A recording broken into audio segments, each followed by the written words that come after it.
What's going on, y'all? Welcome to episode 23 of the Half Price Concessions podcast featuring Bobby Measmer Jr. Before we get to Bobby, we want to say thank you to everybody and anybody who has listened to any of our previous episodes, or if this is your first time listening, we sincerely appreciate you being here. Do us a quick favor if you can. If you're listening to this episode on a podcast app like Apple Podcasts, Spotify, TuneIn, Stitcher, Himalaya, Overcast, any of those things, if you're listening in on one of those, hit the subscribe button, leave us a 5-star rating and a review. It helps us out a ton in getting this podcast to a bigger audience and would just really mean a lot to us. If you can take 10 seconds to do it, we love you to death. Today's guest is modified racer Bobby Measmer Jr.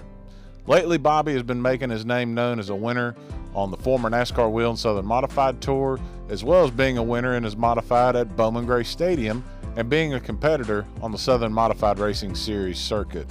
In this episode, we sit down to chat with Bobby about how he got started in racing, take him back to his days of being a regular at Concord Speedway, and what his plans for 2020 are. So sit back and relax. Episode 23 of the Half Price Concessions podcast with Bobby Measmer Jr. is coming up in just a few moments. This episode of the Half Price Concessions podcast is brought to you with support from Performance Center Racing Warehouse. In addition to being the home of the PRW chassis, Performance Center offers in-house setups and consulting, plus suspension and chassis pull-down analysis, along with their fabrication shop that can reclip your race car with the fastest turnaround in the industry. Give Roger Johnson and the Performance Center team the chance to earn your racing business by calling them today at 704-838-1400 or visit them online at performancecenter.com. That's PERFORMANCENTER.com.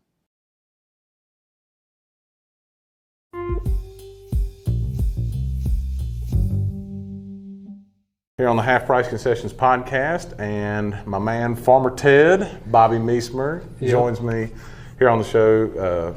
First and foremost, Bobby, thank you for taking time to do this. And I do want to ask off the top, I don't even know where I got that nickname for you. I think you had come to run a few races at Ace in the 17, and I guess I saw it on your Facebook or something. Where in God's name did Farmer Ted come from? So Farmer Ted came from actually my car owner, Kevin Hughes. I guess it dates back to, we were still running late models, and he always said I was kind of like a farmer, especially at this shop. At the end of the day, when I was done working, I just dropped what I was doing and went on to the house. And a lot of times that's what, back in the day, farmers would just leave their plow or whatever in the field and go home, eat dinner, and start back over the next day. And so he gave me a hard time about that. Well, then it kind of revolved into who could come up with the most creative tool to get us out of any kind of situation at the racetrack. So then it just it was a nickname that stuck with me, but was really just a phrase that we used throughout the race team. And kind of like an inside joke, sort of. Yes, and every time somebody would see something that was, say, creative, Kevin, for instance, he gave me the nickname. He took a chisel. We needed a 1/2-inch Allen socket, and he took a chisel that just so happened was a 1/2-inch Allen socket end, but he cut that end off, stuck it in a socket at the racetrack, and we were able to use it. So we called that a Farmer Ted socket, So it was just stuff like that, and it just kind of stuck, And then whenever I went over to the stadium and started running over there, it was something that the fans kind of took a liking to, and so I'm good with it, I think I like it just because it's unique. So many nicknames in racing are like Rocket, Missile, Hurricane, like something that denotes speed. Yeah. And Farmer Ted's just different. I was like, I like different. Yeah. It definitely is. And, and the Farmer Ted logo, it's got a... This thing's got a logo? Yeah, it's got a logo. I have not seen this. Oh, yeah. So it's got a old Sunoco 76 oil drum that's like busted with oil pouring out, and there's a monkey with overalls on, busted up boots, and a 14 hat. So that's the Farmer Ted logo. So yeah, it's something that's also unique. I hear you. Yeah, one of the things that drew me to you was I remember doing. I think I did when the Wheel and Southern Modified Tour used to wrap up their season at the quarter mile at Charlotte, and I think I went there to do a few shows with Ozzy Altman and basically give Ozzy a break from all the screaming he was doing as the announcer. And I was looking through the names and stuff, and I noticed you, and I was like, oh, that's someone close to age of me, because we're only, I think, 2 or 3 years apart. So how long have you kind of been racing? Because I got a feeling it's going to not be too far off of when I was trying to learn how to kiss girls and going to elementary school. I grew up around racing, and my dad and them, they had cars, him and his cousin. But my mom didn't allow me to actually get behind the wheel of a race car until I was 18. I raced some go-karts a little bit, and it just wasn't my cup of tea.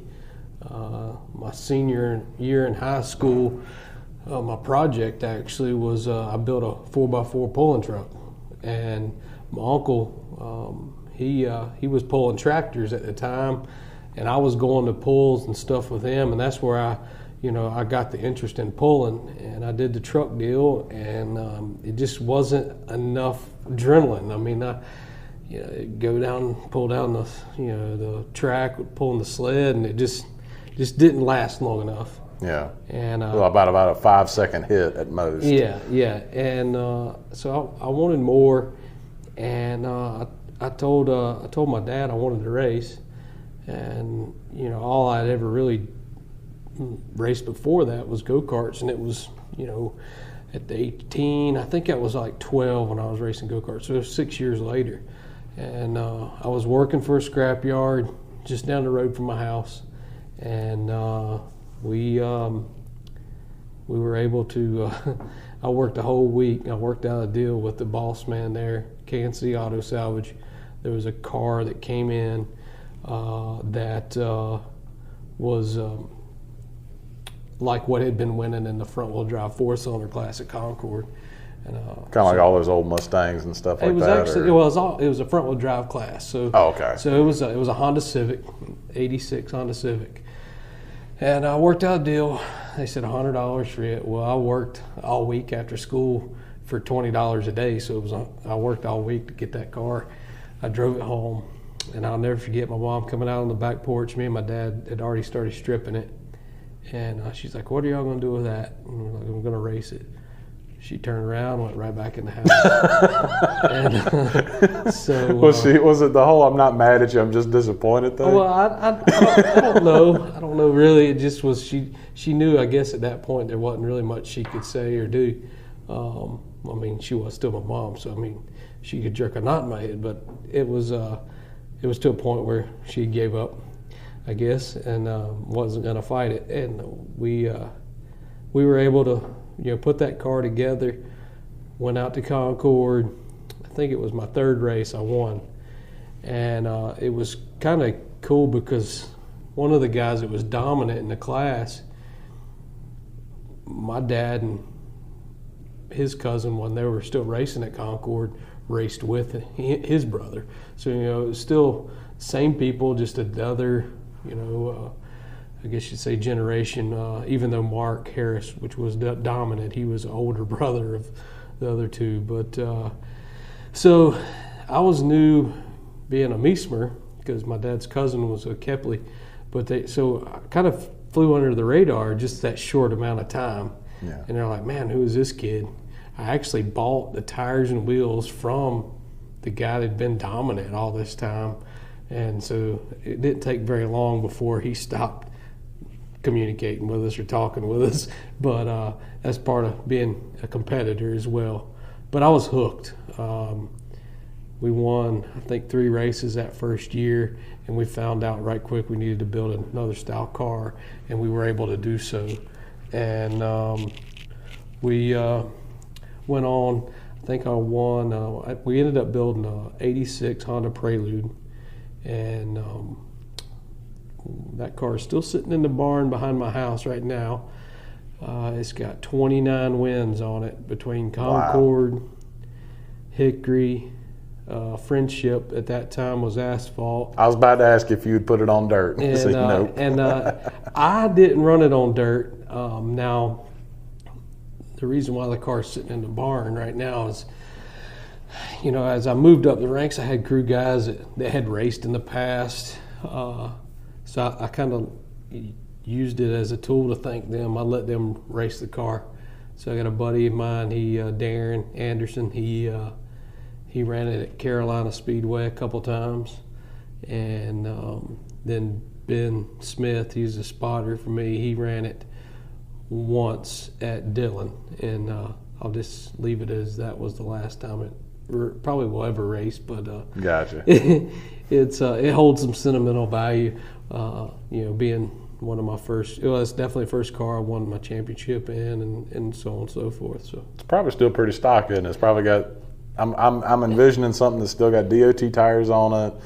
Might even have a working radio in it, but kind of basic, not like a full blown race car. Just like some safety additions and some seat belts and go. Yeah, it's pretty close. But I have to say, my dad was being the racer that he was. He actually got me thrown out of a couple races by removing more than we probably should on the vacuum side of things, and we had to actually ended up buying another car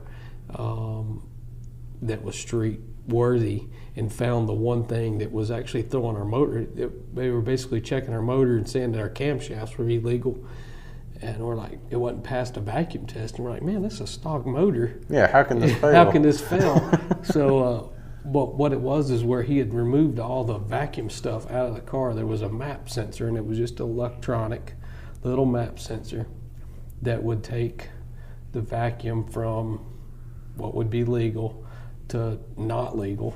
And we were able to take that piece out of the street-worthy car, put it into our race car, just that one little spot, and make our car legal again. And it didn't change nothing. I mean, just that one little electronic deal that vacuum hooked up to.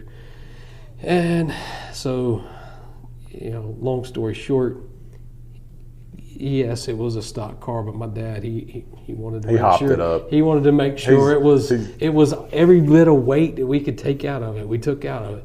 That class, actually, we had a few other drivers that I raced against after I quit running four cylinders and started moving up. I had a couple of the drivers I raced against that actually drove my car just to keep it active.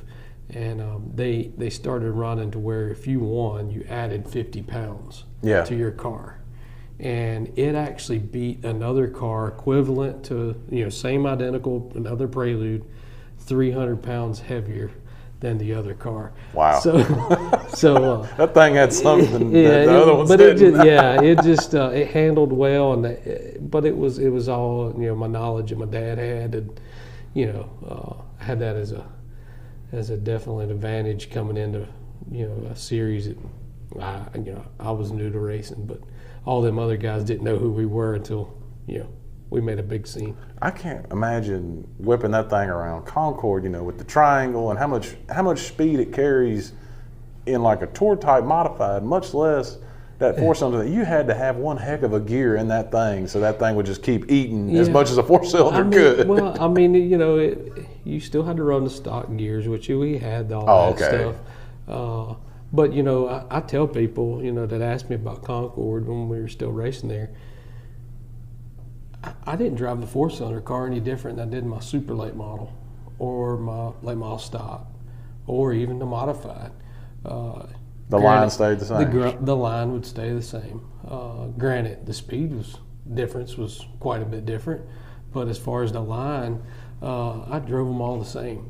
And people don't want to believe that, but there was a lot of times, that's one of the last modified races I ran there at Concord. Was north-south shootout there. Hell, I started dead last, shotgun on the field, and I think by lap 60 I was leading it. Wow.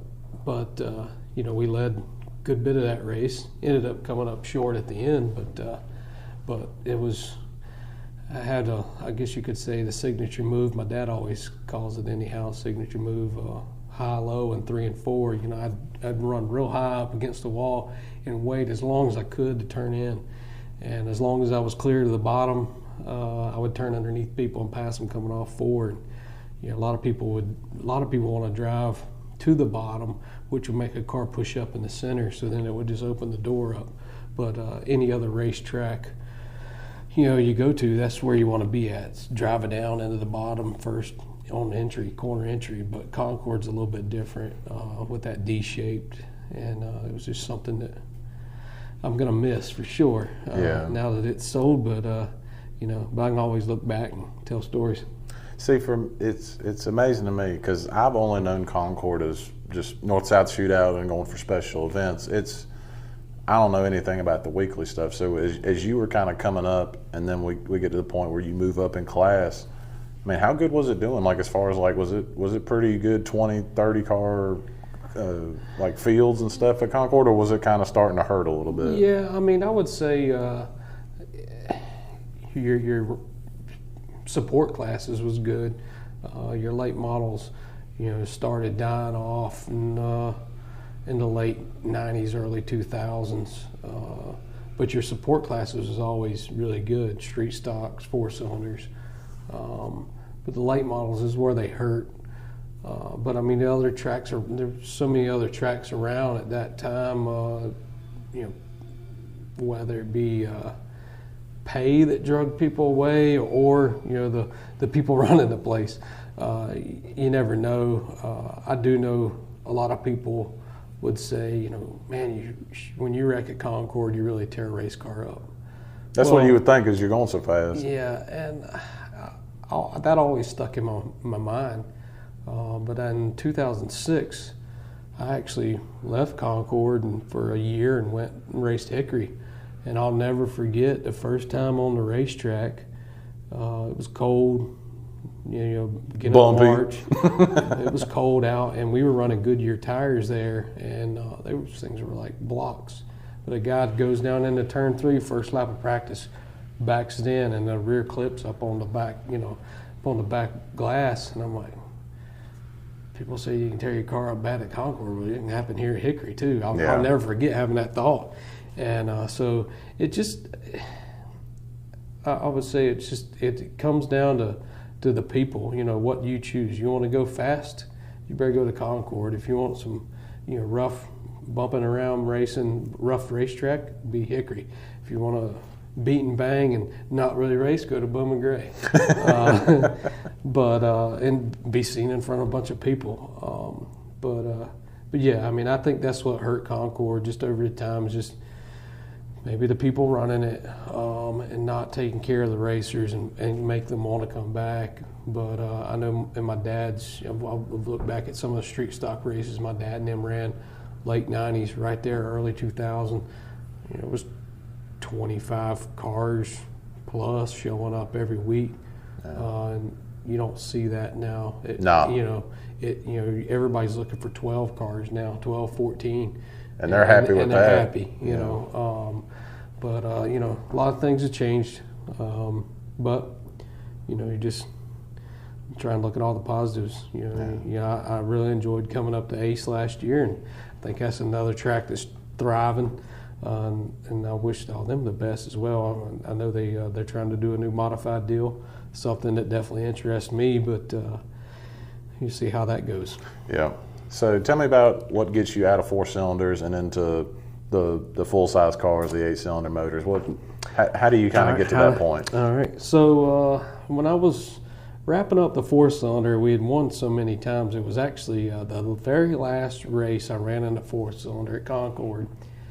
I actually qualified and raced at the same time. It was a green, white checkered. I was the only car that showed up. We pretty much, everybody went, and either they were running Hickory or, you know, other racetracks. And I just went ahead and I was like, all right, this ain't no fun. We got to go somewhere else. But my dad's cousin was racing at Concord at the time, so it was kind of hard to go anywhere else. But I had a guy that my dad's cousin was driving for, Rodney Helms. He had a pure stock car, 72 Chevelle, that he had a guy that was driving it and won races in the past. It just wasn't getting 100% of the job done. And he asked me about driving it, if I'd want to drive it. And I'm like, yeah, of course. Heck yeah. I get to drive a V8 car, and a little more power under your foot. It was still going to be on street tires, but I was like, heck yeah, I'll give it a shot. And the guy weighed quite a bit more than me. I think it was like 60 more pounds. We took the car and we just put my seat in it, put all the weight to get it up to weight right where the driver's seat was, because we only had a week from the week he asked me, and him and the other driver went their separate ways. I got in it to go, so we didn't have time to change nothing. And I'll never forget, I got in it for practice, never turned a lap in this car. I remember watching the guy, like he was always sideways, like he was loose. And so we go out, and I practice, and this thing is so tight. I'm having to back off through the dog leg. I'm backing off. And I come in, my dad's like, you only ran like 5 laps, what's wrong? I was like, this thing is plowing. Like your arms are hurting trying to keep this thing down. I'm having to back off through the dog leg, and you don't want to back off. And he's like, why are you having to back off? I said, because it won't turn. So he's like, you sure? I'm like, yeah. So he frees it up a little bit. I go back out, run again. Second practice, I said, this thing is still tight. And he's like, you sure? I said, I swear, I'm plowing. He's all right. So he put another rubber in the right rear, and I can't remember how qualifying worked, but I know it was some type of invert. And I ended up, this is my first time in a big car, and I drew the pole. Oh, man. And my mom's best friend, sitting on the hill with her boyfriend, he ran in pure stock as well. He was leading the points, I believe, or in the points battle. I wasn't, obviously being the first race. He started third, and they're like, well, are you going to drop to the back? Hell no. I drew the pole, I'm man. going to race this thing, Well, I know my mom and them and Marcy, they on the hill, they had to be sweating, biting their nails, because me and Steve, we take off, and I led every lap. He was nice to me. I was tight. The car was still tight. There was a few times he got underneath me, I remember, and we made contact, but then I'd make away, and I ended up winning the first time I ever sat in this damn car. And you sound spoiled compared to some of these other guys that are like, man, it took me 3 years to win a race. You won the first one. yeah. It was. I thought it was pretty lucky anyhow. That guy, the best he had done that year, and it was third, and I got in it and win the first time, so that didn't look good on him. I was really kind of friends with the guy as well, the previous driver. So it took a little while for that to heal, but so I won in it. I think we were able to work on it from there. I won 3. I think we ran 6 races in that car. But at that same time, me and my dad had sold our pulling truck that I originally started in. And I wanted to buy a late model or get a late model. And we bought a late model, limited late model, and that had already been running at Concord. And that was it a perimeter car, or was it straight rail? It was a perimeter car. It was actually a Hamke perimeter car. They had built some 3-link cars back in, I guess that was like 2003, 2002, 2003. But ended up that same year, I could run both. I ran both pure stock and limited. Ended up, I was running second to a guy in limited, Kenneth Cook. I grew up watching him race, and I was all over him. I could see it now sitting here, all over him. I couldn't figure out how to pass him. Here I'm running second. I think it was my second or third time in a late model, but I just couldn't figure out how to pass him. He was loose, and I just couldn't figure it out. And I do remember there was 22 cars in that limited race, so it was still booming. It's track. Good. It's a good crowd. But I ended up. I still swear I didn't spin him, but They put me to the back. Did you make some contact? We came off turn 4, coming to the start-finish line. I think it was like 9 to go. I mean, and he lost it. But I say I took the air off his spoiler because I remember watching my mom. She videoed. That's how she got through all the races. She would video them. So I remember watching it over and rewinding it back, trying to see, if I actually did make contact. Because I swear I didn't. But anyhow, I restarted 22nd, and I drove that car. I couldn't pass that one car for the lead clean, but I passed, and I ended up. I still finished 3rd that night. Nice. And I'm like, 9 laps. I passed all them cars. There was a few times I made some moves that I shouldn't have been making, thinking that it was a 4-cylinder still, Yeah.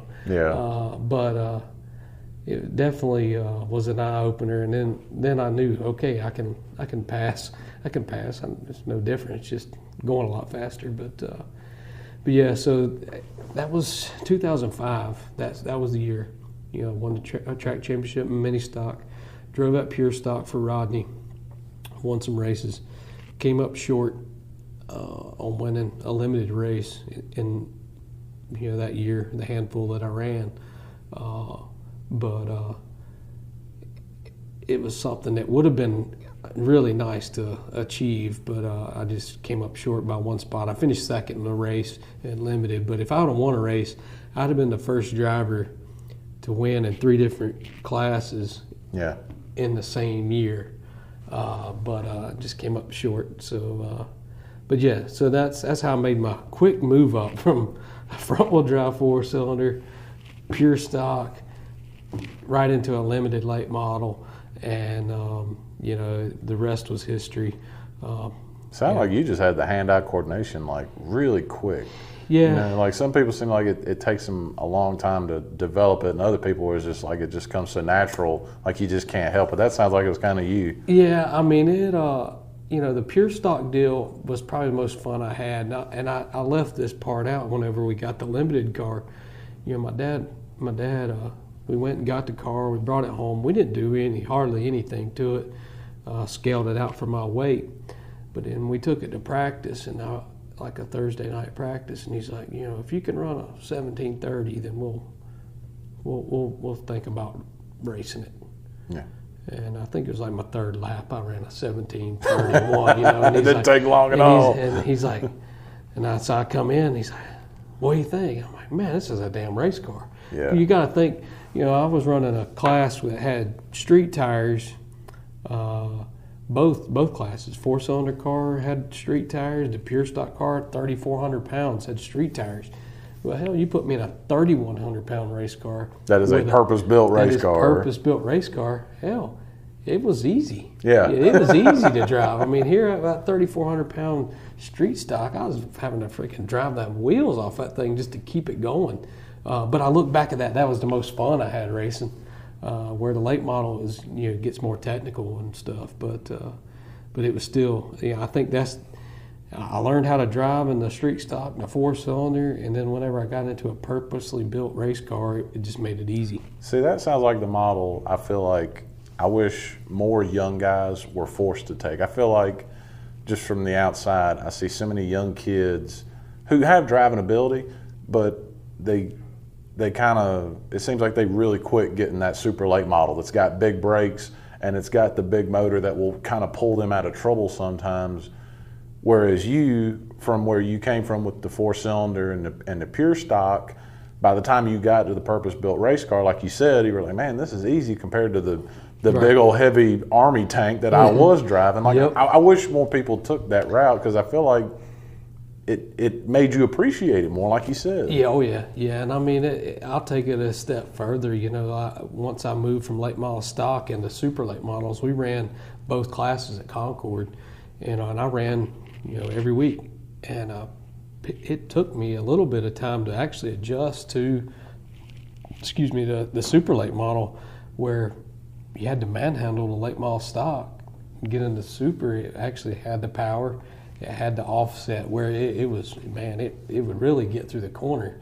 And you had a rack steering versus steering box, so it was a lot different, and there was times in the beginning I struggled with that, but then we won in both classes, and then once I actually made the move to modified, car owner Kevin Hughes, that's all he ever talked about until I got in one was, freaking modified, 15-inch tires, 600 horsepower.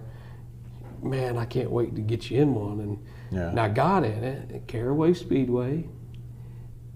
Come in after my first practice, and he's the first one at the window net. And he's like, "What do you think?" And I'm like, "It's all right." And you could just see you didn't give him no reaction. You could just see his face, like he was like a lost puppy dog. He's upset that I wasn't excited. But then I got out, and I explained to him. I was like, I come from a super late model that had a little less horsepower, but it had a 10-inch tire, hard, and you had to manhandle it. So getting a modified, you got all that grip. It just ate up all that horsepower. So I mean, every step, it was, it got easier. It got easier. Yeah. But there was a few setbacks there. Like I say, super late model stock was a little bit different. I had to adjust, but yeah, it's I guess you could say I have actually done it the hard way. And modifieds is where my career will end as far as going up the ladder, because we're out of money. But But I've had a lot of fun, a lot of success, so I can't. There's zero regrets. I heard Bubba Pollard say the same thing about when he went and ran the late model race at Martinsville for Dale Jr. I think he had run it the year before for Jamie Yelton, and he said something to the effect of, that super can be a little more forgiving, whereas that late model, he said he had to drive the heck out of it just to run ninth or whatever it was. So I'm hearing the same sentiment echoed. But with that modified, first off, because of how you sit in that thing and it's more to the left, how weird was the visual for you? Because it's not the full windshield and you can actually see the tires. How funky was that for you? Yeah, now the first time I got into modified, seeing the tires was the biggest. It's like, holy cow, man, the tires do that, which made me wonder what the tires look like on my late model. Yeah. That was the biggest change, being able to see the tires. Everything else was no different, but being able to see the tires move and get used to, I had a fender that I would judge off of on the left front, for where I needed to be on the inside.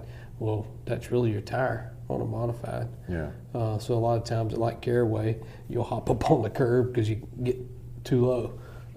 But yeah, so it's definitely a transition there. Was another thing I think about with the modified versus like the super or the fendered car is it seems like just from the visual you got way less wiggle room as far as contact, because with that modified and the exposed tires, you're more apt to, if you make too much contact, you can run up on the guy and you can actually run over part of their car. Was that something else as well? Yeah. Oh yeah, for sure. I mean, there's been a few times, you think you're gonna rip the right front off of it and actually drive up on top of the guy in front of you and not mean to, just use, figuring that judgment point. I know I ran up on last year, first race of the year, was running right behind Hirschman at Caraway, and I misjudged turn one. He slowed down a lot sooner than I expected, and I ended up on top of left rear quarter panel.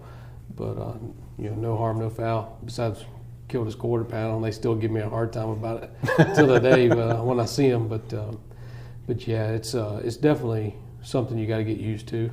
But didn't take long. Yeah. So you get into the Southern modified kind of scene, which it just seems so different than like what, the Northern guys, I feel like they're spoiled. They got way more to choose from. Down south, there's only usually one option to choose from. One of the things I found really interesting about you was one of the places you got to run and win at was East Carolina, which I don't think is going to get to run this year. And that, when I went to announce one race there, and I was like, this is the funkiest asphalt track I've ever seen. Because that daggum hump in turn two, I felt bad for our 602s running on that thing. What was that thing like in a tour mod? Yeah, it's funny you say about my move to modified. So I have to touch on that is, we made a big jump. We jumped head first into the tour. We didn't go to Bowman Gray. we went to head first into the tour, and we struggled that first year. Second year, got our feet under us a little bit, and the third year there, say we made that trip down. I'll never forget, it was 9/11 weekend. Race got rained out on Saturday, ran it on Sunday. Until I set foot in there, I just could look at the overview of the place, and it looked very similar to Concord. Yeah. Just scrunch it way down. And reached out to my good friend, Bradley McCaskill, won a lot of races there. Asked him for some tips, and he's like, man, the place heats up tires. You got to take care of your tires, and it definitely is unique. Even though the shape looked like Concord, it wasn't nothing. Race is totally different. Race is totally different. But it definitely was unique coming up out of turn 2. It's like you're gonna go up a mountain, but and then 3 and 4 it's real flat. But that race we won, it was. I got to thank my pit crew and all. I think I ran like 5th, and we came in and we pitted, and we got off sequence to everybody because we knew the pit road was tight there, and we actually pitted the caution before everybody, and we swapped left side tires, and came in 10 laps later when everybody else came in, and we just put a right rear on, and everybody else had to pit twice so they'd stay on the lead lap. And that put me starting out outside front row with, I think it was Jeremy Gershner. He was actually staying out. And ended up, we were able to pull it off. And that was my shine for the now, I guess you could say, deceased Southern Modified Tour. Yeah. Which is a shame. But, that was my one and only NASCAR Tour win. But definitely one that I won't ever forget because it was nice. Do you kind of wish you'd gotten to the modified sooner? I know you said you went right up to the highest level, the biggest tires, whereas you could have gone to Bowman Gray where tires are small and maybe you could have learned more. Do you wish you could have gotten there sooner?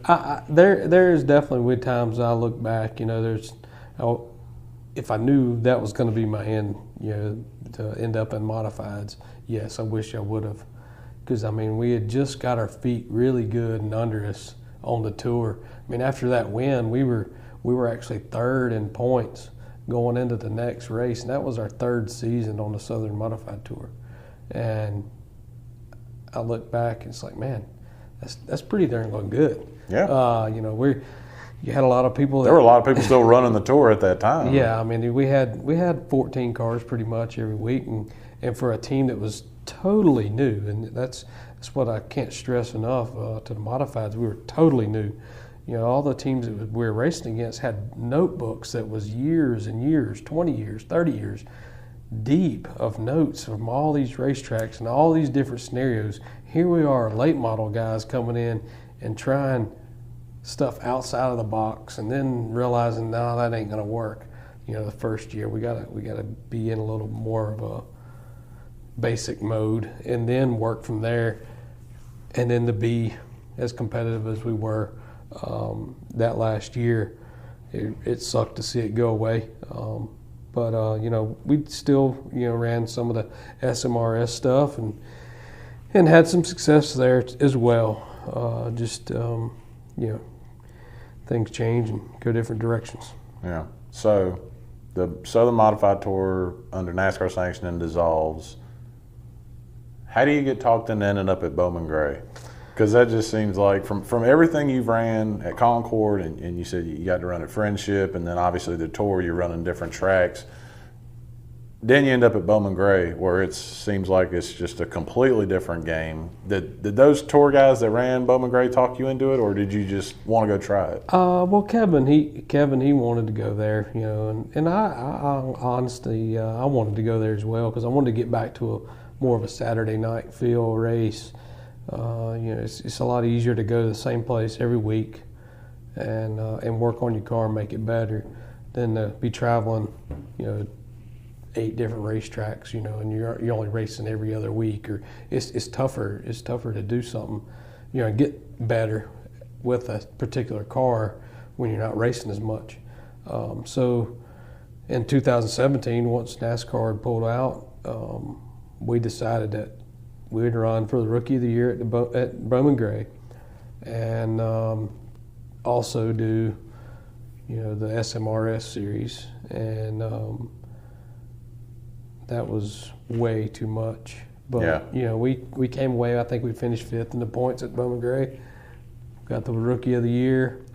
I think I ended up 4th in the points in SMRS. But we got that hook. We had the hook in us. We had ran 2nd, 3rd. I'd led some races and then have something break. It was on our end in 2017 at the stadium. It's like, all right, well, we know we can win there if we just put the whole package together. So went back in 18, hey, this is all we're going to do. We're just going to run Bowman Gray. We're not going to worry about the tour. And we was able to put together some good runs at the beginning, and had engine failure take us out of, I think it was the 3rd race. And there, for points wise, you can't have any DNFs. Yeah. You got your DNF or your bad night needs to be still a 9th or a 10th. And so we had 2 bad races, and so it pretty much took us out of the points. But we still wanted to win there. Yeah. And I came away winning 3 races.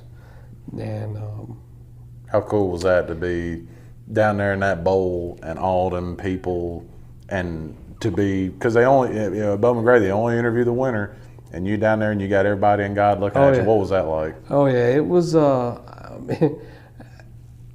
You find out who your fans are, and you find out who the ones that aren't your fans. I'll never forget. I think the first race there I won, Frank was 2nd, Fleming, which no better person to have behind you that's probably going to run you fairly clean. It's not going to lift your wheels up going into one. But I had a guy that was my fan, I know, hanging over turn 1 wall, and he's giving me a thumbs up, and the guy right next to him's flipping me off. It's like, I was like, well, if we pull this one off, we're going to have at least one person happy, and I know one that's not. But yeah, it's definitely unique. It's unlike any other place, and that's, the history there is awesome. I hate that I didn't get to go back last year. I'm not going back this year. At least I don't have any intentions to go back. To say I won't ever go back, I'm not going to say that, because it is a neat place when it comes to the fans. It's got a draw, doesn't it? Yeah, I mean, it's the fans.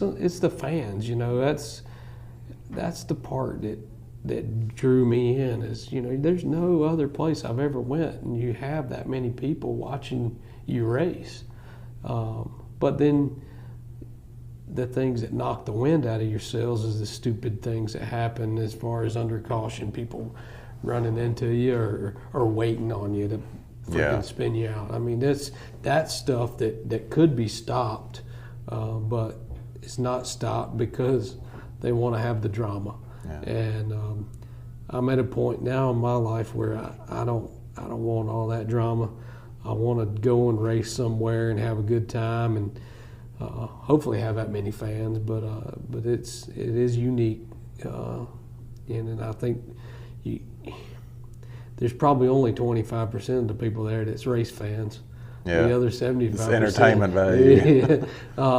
But hey, it's what it is. You know what you're getting yourself into when you go in the gate. Yeah. And that's how we approached that last year. And we I don't know. Who knows what the future holds?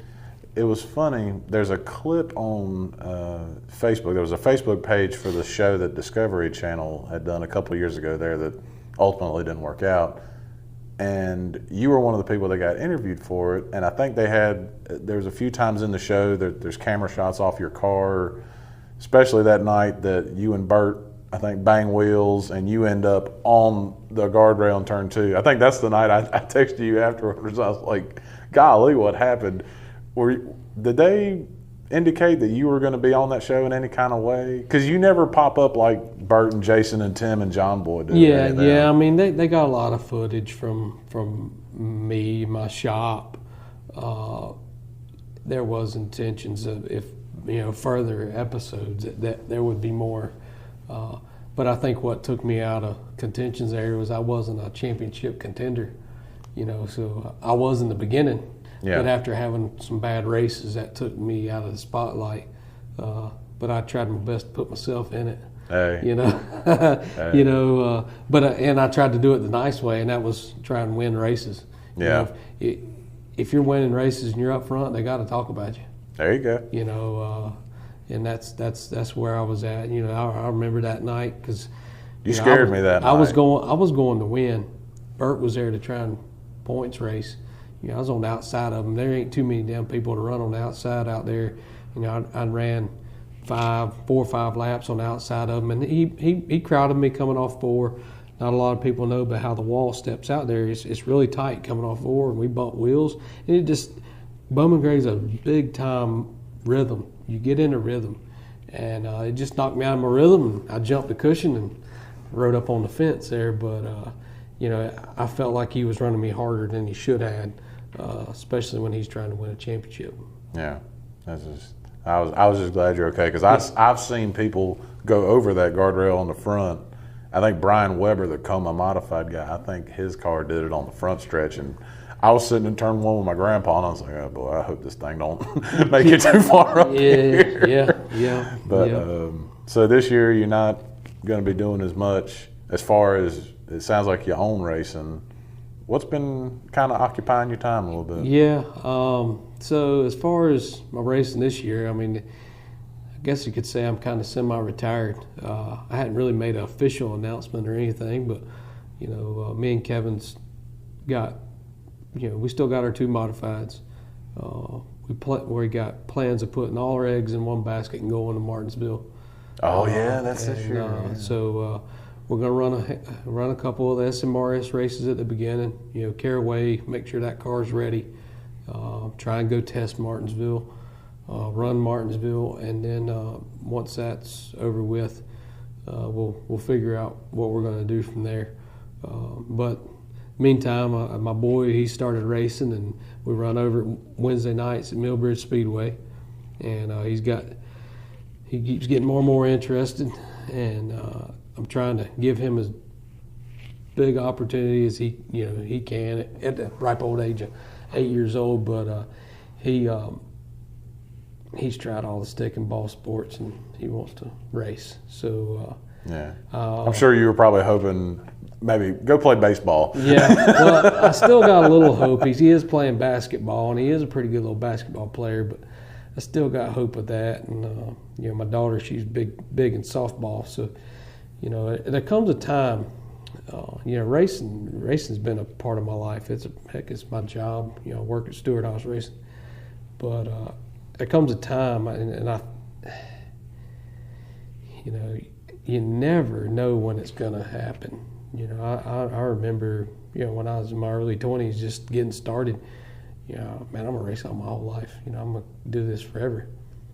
But kids come along. Oh man, I'm done. Well, I kept racing. They love going to the racetrack. They love watching me race. But certain things happen. Last year it took a lot of wind out of my sails when it come to my own racing, and your mindset changes, and that happened to me last year, and I still got the drive to win and want to be racing every weekend or somewhere at a racetrack, but we just it comes a time you got to scale back and just take a little time away.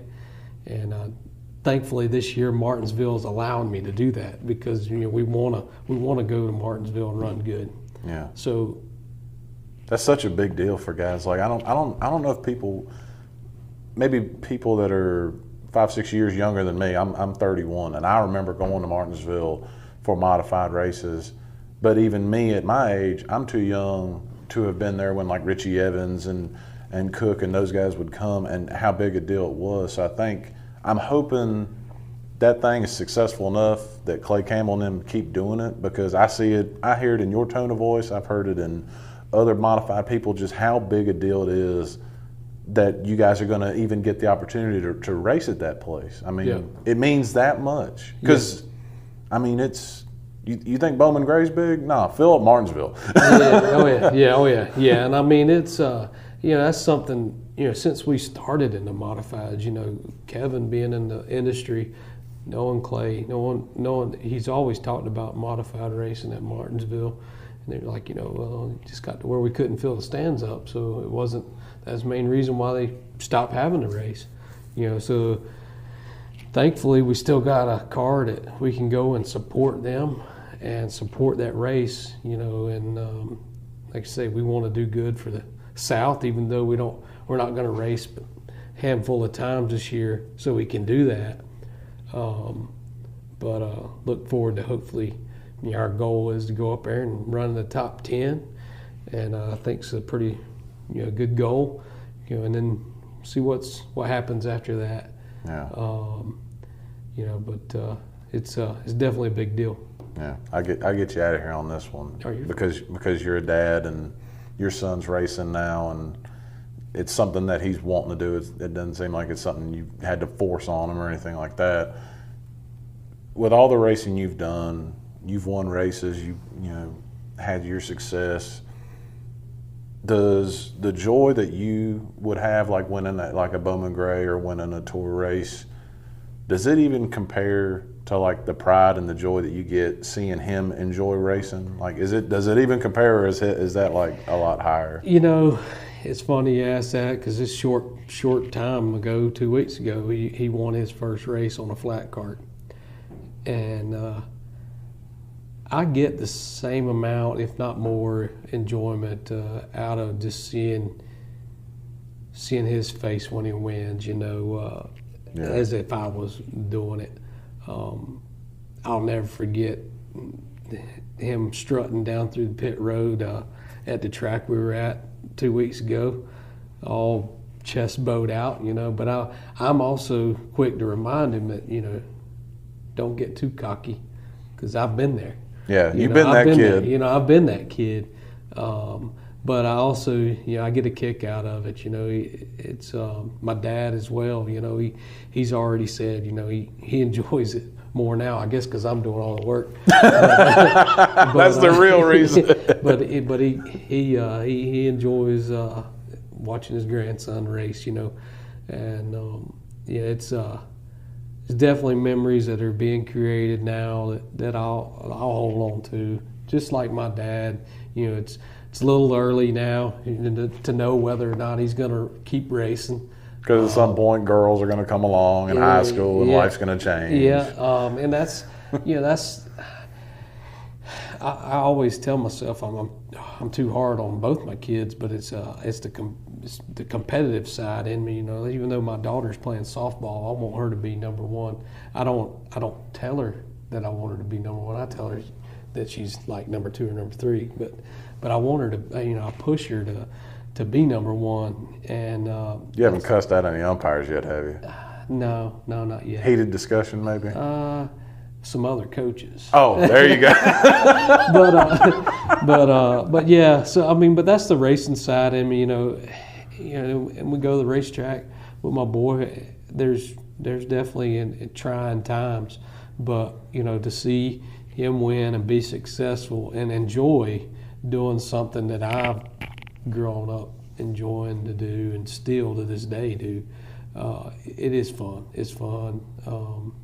We actually already kind of have a semi game plan. I'm hoping it kind of falls through or continues to go through, and that's Kevin's wanting to buy back. It's a pretty cool story here. When I met Kevin, I was 10 years old, and my dad and them raced in a shop across the street from where Kevin and another guy was building a street stock car, and that was in '97. And I met him then. I never did. We stayed in contact throughout the racetrack, but I didn't start driving for him till 2007. So quite some time later. But that street stock car is still floating around. The same guy that bought it is ready to sell it. Yeah. And Kevin's trying to buy it back, and he wants Brody to be involved with the things he can be involved in as a kid, stripping the car down. But I want to do a little project like that. I'll probably run some street stock, some of the mass stuff, maybe the New Year's race next year if we get it done in time. Still haven't got the car, but if the deal goes through, then that'd be his next stepping stone, But then again, he may not stick with it. But we'll still have a sentimental car of something that I watched race. I'll end up driving it, and then maybe one day he'll end up driving it or being his first race car. But who knows? It's that's the stuff I get excited about now, I guess. Hey, that's a sign of growing, my friend. That would not have been you probably in your 20s. Yes, yeah, for sure. Well, I appreciate it, Bobby. Yep. I still love getting to watch you race when I do. Yep. And you broke my heart at North-South Shootout when your motor decided to not work. Yeah. But I've always appreciated our friendship. And, oh, yeah. I wish you the best, man. Last but not least, I can't leave the show without thanking all the people that make it possible for me to race. Kevin Hughes Motorsports, as well as Race Electronics, Lead 2 Real Estate, Frank Bolter, been a partner of ours for quite a while. Z-Max Racing Products, new product, new line of oils, cleaners, brake clean, all-purpose cleaner, waxes. I mean, that you name it, they pretty much got it covered when it comes to taking care of your engine as well as taking care of your car. Ed Fennell is definitely has helped us out in keeping us looking good, at least the car anyhow. But Pub 49, Harrisburg, Bill Cole. Anytime we need some chicken wings and a cold adult beverage, you'll find me there. And my crew guys, everybody that's been with me, David, Darren, Ben, they've been with me through thick and thin. Last almost going on 10 years now, but with a couple of them. But those guys become family. And speaking of family, my mom, my dad has been supporters from the get-go, and my wife, my kids, now I'm getting to experience racing with Brody is a lot of things that my dad has already got to experience with me. So I look forward to 2020 and seeing what all we accomplished this year, and try and have a good time and most importantly fun racing with everything we do. Thank you for listening to yet another edition of the Half Price Concessions podcast. From the bottom of our hearts, we sincerely appreciate you taking the time to listen to this episode or any of the episodes we've put out. Do us a favor and hit the subscribe button if you listen to this podcast on a podcast app. We're on Apple Podcast, Spotify, Stitcher, TuneIn, CastBox, Himalaya, Castro, Overcast, and Pocket Casts. So whichever app you listen to us on, hit the subscribe button. Leave us a rate and review. It helps us out a ton. It really, really does. Also, be sure to follow us on Twitter at HPC Podcast, and also find us on Facebook by searching for the Half Price Concessions Podcast. You can also find all of our episodes on our website, www.anchor.fm/HPC Podcast. Thank you for listening, and I hope that you have a great day.